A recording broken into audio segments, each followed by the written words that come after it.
He called for a global commitment of at least $1.3 trillion annually from 2025 to fund adaptation, mitigate loss and damage, and support nationally determined contributions and NDCs. Africa is not merely a stakeholder in global climate action. We are a leader, and it is our responsibility to ensure that our solutions are tailored to our unique realities and abundant resources. As the world was conducting the global stocktake in the leading up to the COP28, Africa had already initiated its own comprehensive stocktake through the inaugural Africa Climate Summit, which resulted in the Nairobi Declaration.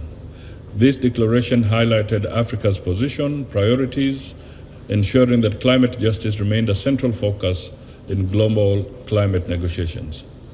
Excellencies, ladies and gentlemen, Africa's forests account for 26% of all the carbon sequestration in forests in the world. The continent also hosts considerable non-renewable natural resources, accounting for 50% of the world reserves of cobalt used for batteries, 40% of manganese reserves used for solar and wind farms, and more than 80% of platinum reserves, complemented by rich endowments of nickel, copper, and rare earth minerals. A 26-year-old man that brutally murdered his 24-year-old wife at Iravari village in Mbeere South in Embu County has been detained for 14 days at Kiritiri police station pending conclusion of the ongoing investigations. Siakago Low Court Magistrate Stephen Ngii opposed the suspect, Genesio Mbere's application asking to be released on bond for not feeling well as he was receiving medical attention at Embu Level Hospital. The suspect is reported to have killed the wife Gladys Thara in cold blood in front of his helpless children, and he went ahead to harm his worker who is still recuperating in hospital.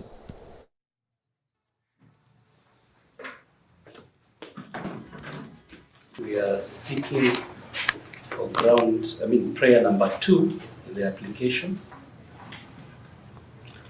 to the effect that this court be pleased to order that the respondent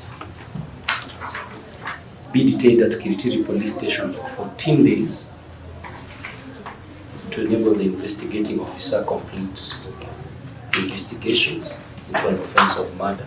These depositions have not been rebutted by the respondent. Safe to say that he is sickly and in need of medical attention, which attention can be received even while he is in custody. In the premises, I do find that the applicant has demonstrated compelling reasons warrant denial of bail pending conclusion of investigations, specifically because, taking into account the proximity and relationship between the accused and the possible witnesses, there is a likelihood that he may interfere with the witnesses if he is allowed to interact with them before they record their statement. Residents in Kamulu, Drumville sublocation in Nairobi County have raised concerns about the rampant theft of electricity transformers that has left them in the dark for the past 2 weeks. The residents who alleged collusion between some Kenya Power officials and the perpetrators called on the Energy CS to intervene and restore power in the village.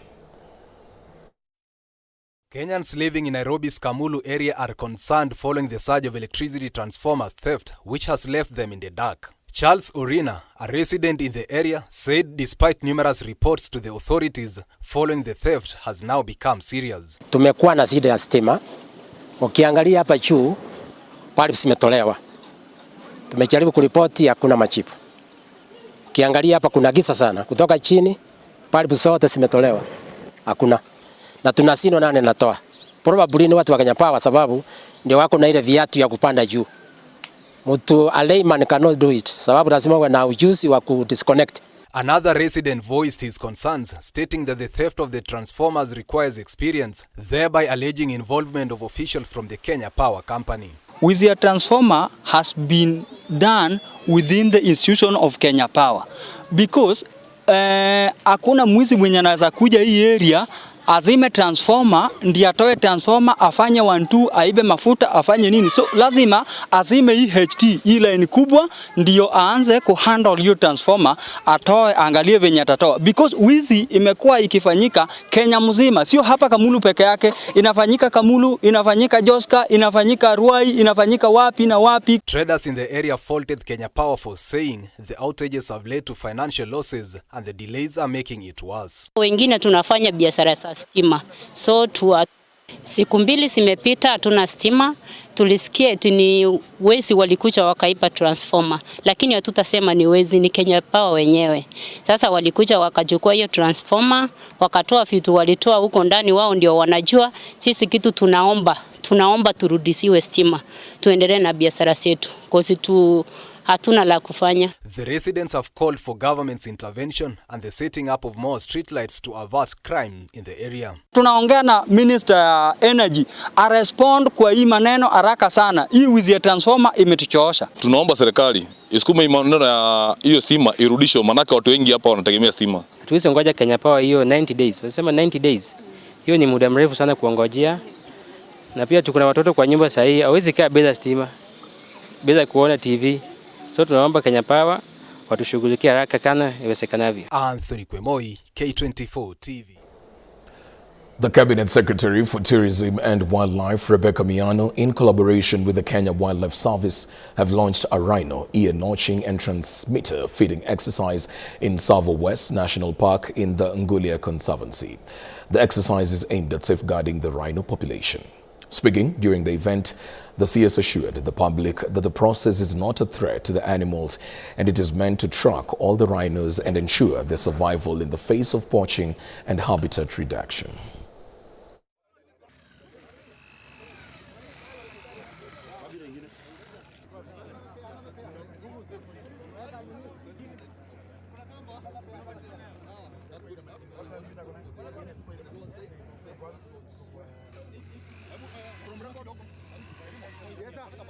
This area has grown its rhino capacity from 3 to over 100, and so that is a commendable effort, and it shows Kenya's leading role in wildlife conservation.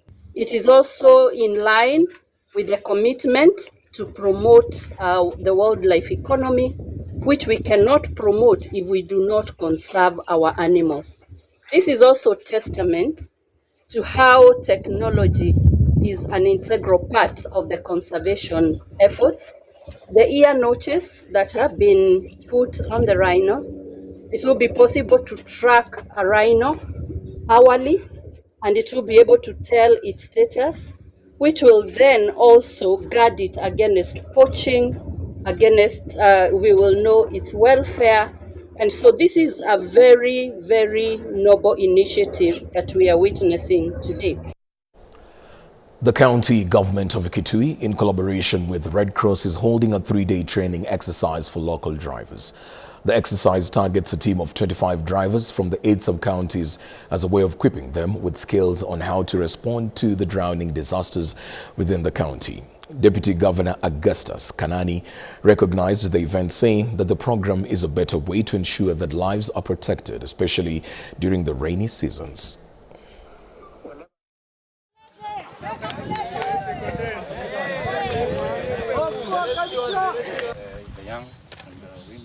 So our aim of this training is that we want to create a strong team and strengthen our capacities when it comes to disaster response, especially when it is flooded. We have a team of 25 from each sub-county, and in every open dam across Kitui County, we are going to train a larger team that will be able to support the community when it comes to flooding. The aim is to build capacities within the communities where our people can be rescued in at times of drowning or even during floods, because we have been experiencing a lot of challenges when it comes to rains, and this training has really come at the right time because the rains are just starting, and We don't want our people to, we don't want to lose people. We just want to save our people and ensure that they feel safe and secure. Well, that's just about it for K24 Newscut. Thank you for making time for the segment. I'm Alan Owino. Our sign language interpreter for this session has been Clement Moli. Do have yourself.